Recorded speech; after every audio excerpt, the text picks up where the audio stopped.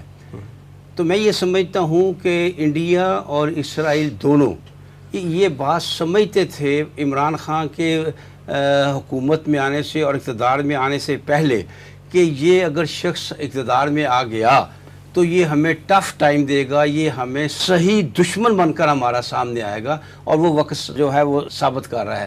اور میں سمجھتا ہوں کہ انہوں نے بڑا صحیح ٹارگٹ کیا عمران خان کو کہ یہ شخص آ کر ہمارے لیے مسئلہ پیدا کر سکے گا.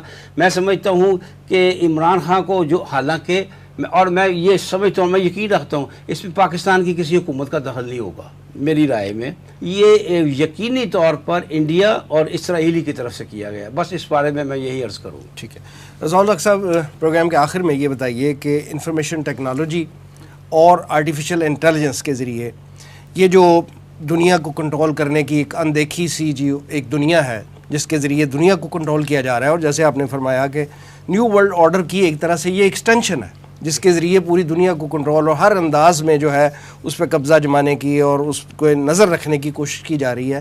اس چنگل سے نکلنے کے لیے, اس اندیکھی دنیا کے کو چلانے والی قوت کے چنگل سے نکلنے کے لیے کوئی طریقہ کار ہے آپ کے پاس؟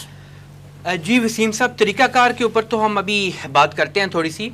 یہ جو آئی ٹی یا انفارمیشن ٹیکنالوجی ہے, یہ اے آئی یا آرٹیفیشل انٹیلیجنس ہے, یہ جتنا بوم ہو چکا ہوا ہے اس وقت, اس کو دوبارہ اس جن کو بوتل میں ڈالنا تقریباً ناممکن ہو چکا ہوا ہے. جتنے فونز ہیں اس کے اوپر جو آپ کے وائس اسسٹنٹس ہوتے ہیں, چاہے وہ آئی فون کے اوپر سری ہو یا اینڈرائڈ اسسٹنٹ ہو گوگل کا, وہ سارے کے سارے آرٹیفیشل انٹیلیجنس سے لرن کر رہے ہوتے ہیں چیزیں. آپ نے دیکھا ہوگا کہ وہ اسی طرح یوٹیوب کے الگوریدمس, فیس بک کے جتنے سوشل میڈیا پلیٹ فارمز ہیں ان سب کے الگوریدمس جو ہیں وہ اب آرٹیفیشل انٹیلیجنس کو یوز کرتے ہیں. اور آئی ٹی بھی آف کورس اس کے جہاں پہ بہت سارے لوگوں نے فوائد گنائے ہیں, ہم اس وقت وہ ان کے وہ والے فوائد, سارا ڈیٹا جو ہے, یہ سارا ڈیٹا جو ہے کلاؤڈ ٹیکنالوجی کے ذریعے جو ہے وہ ہوا میں ہے. ایگزیکٹلی, کلاؤڈ ٹیکنالوجی مینس کہ وہ کسی سرور کسی کے پاس ایکسیس اس کا ہوگا. بالکل. اب آپ کے ساری ٹیکنالوجی, سارا ڈیٹا, اس کا ایکسیس بیسیکلی آپ یہ کہتے ہیں جب آپ فار ایگزامپل ون ڈرائیو استعمال کرتے ہیں, مائکروسافٹ کے پاس ہے, گوگل ڈرائیو استعمال کرتے ہیں, گوگل کے پاس ہے, کوئی اور استعمال کرتے ہیں اس کے پاس ہے, سارا ڈیٹا اس کے پاس موجود ہے. اور اس کے فلپ سائڈز بہت ہیں, یعنی اس کے نقصانات یقیناً بہت زیادہ ہیں. بانی تنظیم اسلامی ڈاکٹر اسرار احمد رحمۃ اللہ علیہ کے جب ہم لیکچرز سنتے ہیں, خاص طور پہ ان کی تحریریں اور لیکچرز 9/11 کے بعد والی, تو اس میں بڑا خاص ذکر فرمایا کرتے تھے آپ وہ جو گلوبل ڈیپ سٹیٹ ہے, یعنی دجالی نظام اور اس کے حملے پوری دنیا کے اوپر جو ہیں.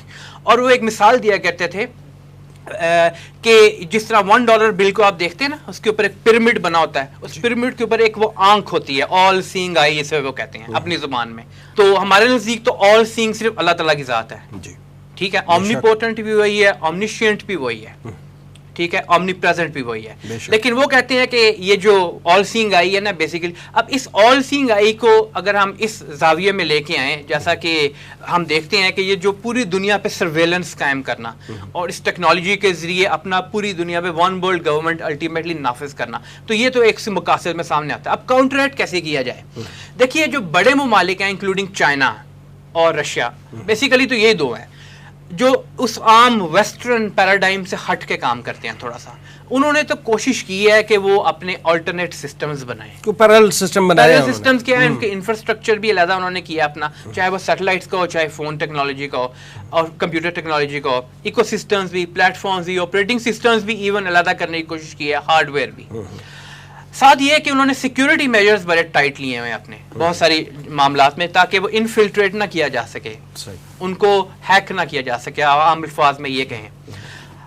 لیکن پاکستان جیسے ممالک جو کہ بہرحال ٹیکنالوجی میں اتنی ترقی بھی نہیں کی ہوئی, انہوں نے ڈیپینڈنٹ ہیں, تو پاکستان کے لیے جو پاکستان کر سکتا ہے اس وقت سچویشن کے اندر, وہ تو یہ ہے آن دا گراؤنڈ, میں گراؤنڈ کی بات کرتا ہوں, وہ یہ ہے کہ ابھی آلٹرنیٹس تو پاکستان نہیں بنا سکے گا. ہاں ٹیکنالوجی کے ایڈوانسمنٹ میں اس کی ایکسپرٹیز حاصل کرنے میں انویسٹمنٹ کی بہت ضرورت ہے, تاکہ ہم الٹیمیٹلی اس پوزیشن پہ آئیں, اس پوزیشن میں آ کے پھر ہم مقابلہ کر سکیں جہاں جہاں سے بھی ٹیکنالوجی کے تھریٹس ہیں ان کو ہم کاؤنٹر کر سکیں. اور ساتھ یہ کہ جو ہمارے انتہائی سینسٹیو حساس ادارے ہیں اور حساس پرسنالٹیز ہیں, امپورٹنٹ پرسنالٹیز ہیں جہاں سیکرٹس نکل سکتی ہیں, وہ پھر اپنا طریقہ کار جو ہے اس میں سیکریسی زیادہ سے زیادہ رکھیں, جو پہلے بھی وہ رکھ رہے ہیں. ایک اور جو طریقہ کہا جاتا ہے, ایک تو یہ کہ انویسٹمنٹ زیادہ کریں اس فیلڈ میں, دوسرا یہ کہ سیکریسی مینٹین کریں, اور ایک اور جو طریقہ یوز کیا جاتا ہے, اگر کسی کو اپنی طور پہ خطرہ ہے ایز اے پرسن, تو وہ پھر اولڈ اسکول اپروچ کو بھی استعمال کر سکتا ہے. اس سے کیا مراد ہے؟ اپروچ سے مراد یہ ہے کہ پھر وہ بہت زیادہ ہائی ٹیکنالوجی گیجٹس کو نہ استعمال کرے, یعنی ان گیجٹس سے دور رہے. وہ اس کی اپنی چوائس ہے, پھر وہ اس کو بھی یوز کر سکتا ہے, کیونکہ وہ تو چیز ہیک نہیں ہو سکے گی. میں وسیم صاحب اس حوالے سے یہ کہوں, ایک بات کہوں گا, شاید آپ کو بھی پسند نہ آئے. میں اسرائیل سے یا ان یہودیوں سے جو اسلام کے خلاف سازشیں کرتے رہتے ہیں, کسی سے کم نفرت نہیں کرتا, لیکن داد دیں اسرائیل کی, کہاں پہنچے ہوئے ہیں, کتنی محنت کی ہے انہوں نے, کتنی ترقی کر چکے ہیں وہ. کم از کم ہمیں تسلیم تو کر لینا چاہیے. 7.5 ارب کی دنیا میں ان کی عددی قوت کتنی ہے اور کتنی ترقی کر لی ہے, اور کس طرح ساری دنیا کو وہ نچا رہے ہیں. ہمیں اس کا اعتراف تو کرنا چاہیے. ابھی رضا الحق صاحب کہہ رہے ہیں کہ پاکستان یہ نہیں کر سکتا, یعنی ابھی ہم یہ کہہ رہے ہیں پاکستان کو یہ کر نہیں سکتا, ٹھیک کہہ رہے ہیں, غلط نہیں وہ کہہ رہے, لیکن یہ ہے کہ کب کرے گا. اور یاد رکھیے کہ یقینی طور پر ہمیں دنیا سے جنگ اللہ پر توکل کر کے کرنی چاہیے, لیکن اللہ بھی تو کہتا ہے نا اپنے گھوڑے تیار رکھو. تو ہمیں دونوں طرف توجہ کرنی چاہیے. ہم نہیں کر رہے توجہ, ہم سمجھتے ہیں کہ بیٹھے بٹھائے سب کام ہو جائے گا, ایسا نہیں ہوگا. اللہ ان کی مدد کرتا ہے جو اپنی مدد آپ کرتے ہیں. دیکھیے یہ دجال والی بات بھی اپنی جگہ درست ہے, یقیناً 1500 سال پہلے ہمیں آگاہ کر دیا گیا تھا, لیکن یہ ہے کہ اس کو ہم جس طرح وہ ابھی دجال آیا نہیں, لیکن دجالی نظام کو پھیلا تو رہے ہیں نا, اس کی دعوت تو دے رہے ہیں نا دجالی کا. ہم بھی کم از کم دونوں کام کریں. اپنے دین جو ہم کہتے ہیں کہ مکمل نظام حیات ہے, ہم اس کی طرف اپنی توجہ تو کریں, ہم دین کی دعوت بھرپور دیں, اور ایک طرف اور دوسری طرف دیکھیں کہ ہم دنیا کے دوسرے معاملات میں پیچھے ہیں تو کس طرح آگے بڑھیں گے. اپنے گھوڑے بھی تیار رکھیں. میں سمجھتا ہوں کہ اس کے بغیر کام نہیں چلے گا. ٹھیک ہے. ایوب بیگ صاحب اور جناب رضا الحق صاحب پروگرام میں تشریف آوری کا بہت شکریہ. ناظرین یہ تھا آج کا پروگرام. آج کے لیے اتنا ہی. اس پروگرام کا فیڈ بیک ضرور دیجیے گا. آپ ہمیں ای میل بھی کر سکتے ہیں, ہمارا ایڈریس ہے media@tanzeem.org. اگلے پروگرام تک کے لیے وسیم احمد کو اجازت دیجیے. اللہ نے کے بعد.